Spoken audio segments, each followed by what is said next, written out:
Hello, in today's presentation, our group will be talking about the water distribution in California.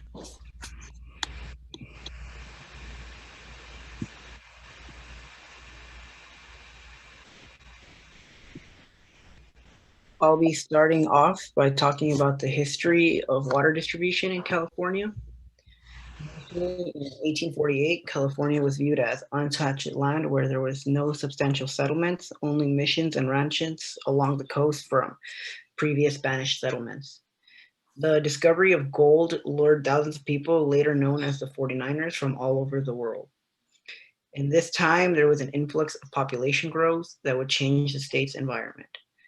As the scarcity of gold within the state grew, most of the people turned their profession into farming, using California's brimming aquifers to irrigate their crops. In 1878, the State Engineer's Office, led by William Hammond Hall, investigated California's water resources. He compiled an impressive amount of data, including drainage and river channel investigations with recommendations for flood control and navigation improvements on the several rivers and the Sacramento-San Joaquin Delta. His report pushed for the waters of the Central Valley to be developed for the benefit of the state. By the end of 1945, California began to experience a second economic gold rush. Many people migrated to the state, attracted by the state's climate and newly available jobs. This led to a boom in the state's population, and as a result, businesses and housing grew exponentially.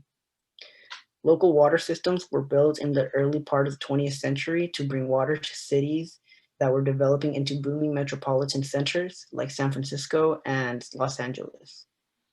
The approval for the state's water projects have never come easily. There is often extensive debate from agribusinesses and individual workers before any legislative passage occurs. On November 8, 1960, the largest state water project at the time was narrowly passed, which resulted in the construction of the Oroville Dam and presented the opportunities for future projects to begin. And here we have a timeline of California's water, some of their most important moments. In 1769, the first Spanish settlements were established, and the first water rights were established by Spanish law. In 1850, California was admitted to the Union, and construction began on the Delta levees and channels. In 1860, legislators authorized the formation of levee and reclamation districts. In 1913, Los Angeles aqueducts began service. And in 1928, California Constitution amended to require that all water be used for reasonable and beneficial uses. In 1931, the State Water Plan published outlining utilization of water resources on a statewide basis. In 1959, Delta Protection Act resolved some issues of legal boundaries, salinity control, and water export. In 1964, partially completed Oroville Dam saved Sacramento Valley from flooding. In 1970, the passage of the National Environmental Quality Act, California Environmental Quality Act, and California Endangered Species Act. In 1955, State Board adopts new water quality plan for the Delta and begins hearing on water rights. In 2014, Governor Jerry Brown signs legislation creating local agencies to oversee groundwater pumping, making California the last state in the West to regulate groundwater. And in 2015, in the midst of a 4-year drought, Governor Jerry Brown ordered the first ever statewide water reductions aimed at urban California on April 1st, 2015. And here we have a picture of California's drought timeline. As you can see, many of California's water laws and regulations coincide with the period of drought within the state. Many of these laws were passed either during or after periods of drought. And that is because the economic and social stress caused by drought has usually pushed legislation to be considered and passed to address the issues at hand. And here's a reference for all my data collected. Right, I first started off by adding this slide to have an idea of where is Earth's water. So about 71% of the Earth's surface is water covered, and the oceans hold about 96.5% of all Earth's water. Water also exists in the air as water vapor, and rivers and lakes, and ice caps and glaciers, and the ground as soil moisture and aquifers, and even in you and your dog. So where is Earth's water? 96.5 of water comes from the ocean, 30.1 comes from groundwater, 68.7 comes from glaciers and ice caps, 20.9 comes from the lake, 69% comes from ground ice and permafrost. So a majority of our water comes from or a majority of the water comes from the ocean. So here's a map of where our water are. The biggest Lake Tahoe, the Bay Area, Goose Lake, Salton Sea, and little lakes like Owen Lake, Mono Lake, Honey Lake, and Clear Lake. And there's also Chester Lake up here. So our California has a water system. California receives 75% of its rain and snow in a watershed north of Sacramento. However, 80% of California water demand comes from the southern two-thirds of the state. There is the Central Valley Project, the State Water Project, and the Colorado River. The Central Valley Project, which is known as the CVP, it was built by the U.S. Bureau of Reclamation. The CVP transport water from Lake Shasta in the north to Bakersfield in the southern San Joaquin Valley. The State Water Project, the California State Water Project, was constructed in the 1960s and the 70s to supply water to more than 27 million people and 750,000 acres of farmland. The Colorado River was built in the 1930s and it transports water from the Colorado River to the Southern California. It's operated by the Metropolitan Water District of Southern California and is the region's primary source of water. So here's a map I've added, which this slide talks about the delta, which is located about in the middle of California. At the heart of California's water system is the Sacramento-San Joaquin Delta. It's a natural feature of California's hydrology, where the state's two mighty rivers join and find their way to sea. It is also the export pole of the SWP, which is the State Water Project, pumping water to millions of people in the San Francisco Bay Area, San Joaquin Valley, Central Coast, and Southern California. So the red indicates the federal Central Valley Project, and the blue indicates or purple blue indicates the State Water Project. And here's another example another map I added. The California's heavily engineered water system is blamed by many for declining fish populations, yet simultaneously praised by others for timely releases of cool water to sustain salmon, steelhead, and other species.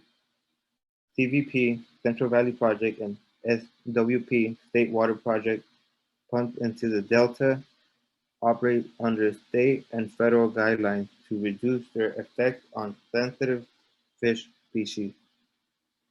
And these are my references that I use. Constraints of water distribution. California has been called the most hydrologically altered landmass on the planet, but over time, with changes in the environment, agriculture, and urbanization of the state, it is far from what it once was. As these developments have increased, the state's natural resources have decreased, especially water. Climate constraints, precipitation. Northern versus Southern California annual rainfall. Northern California, passing Sacramento, receives about over 100 inches of precipitation per year, while the southern portion of California, also known as the drier areas, receive less precipitation in desert regions, only reaching a couple inches per year, resulting in 75% of available surface water coming from the northern third of the state, but 80% of the demand for agriculture and urban water is being demanded in the southern two-thirds of the state, becoming one of the constraints in who is getting water and how much. Another constraint we have is dry and typical years, where in a typical year, 40% of the state's total water supply comes from groundwater. During dry years, it increases to 60%, affecting the water tables. With high heats, the demand of water increases during the summer when temperatures soar, but these months are when there is little to no natural precipitation or melting snow, leading us into a higher probability of droughts. Environmental constraints. Water is amongst the basic necessities for an environment to flourish. Given California's geography and water resources spread throughout the state, we have a diverse ecosystem that inhabits various plants, birds, and aquatic life. But we are more susceptible to being droughts. During droughts, the amount of fresh water available for consumption decreases, which impacts not only agriculture, but also fish species, because water available for wildlife is taken and used for cities and farms. The impacts on water from the environment is being researched and analyzed by the Division of Environmental Services in California to balance human and environmental needs of water for drinking, agriculture, and economic supply.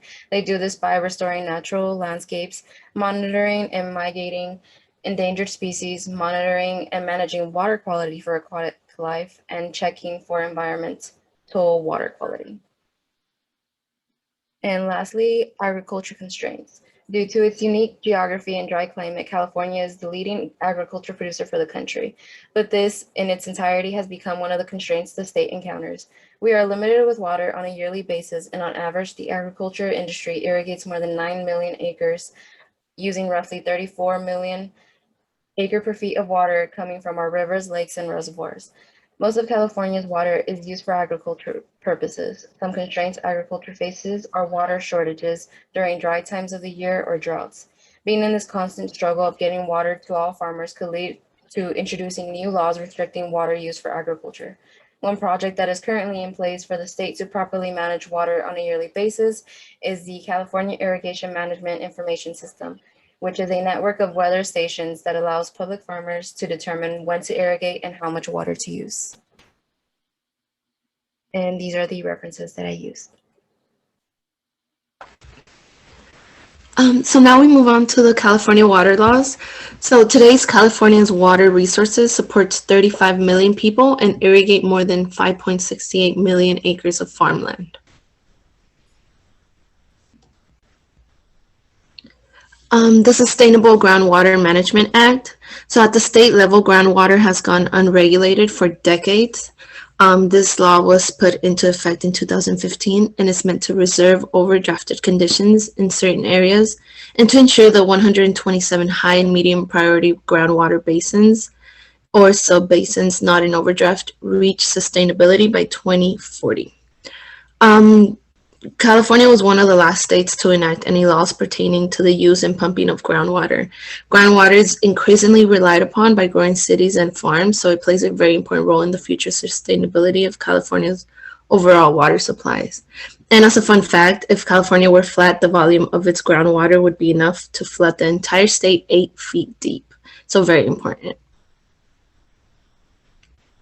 The new water conservation law. Governor Brown signed these two bills on May 31st, 2018. These were SB 606 and AB 1668. These bills emphasize on the efficiency and stretching our existing water supplies within our cities and on farms. The most cost-effective way to achieve long-term conservation goals is efficient water use. So water suppliers will determine how their water systems meet these guidelines, and when they do, they should assume an inter-usage amount. So yeah, and these are my references.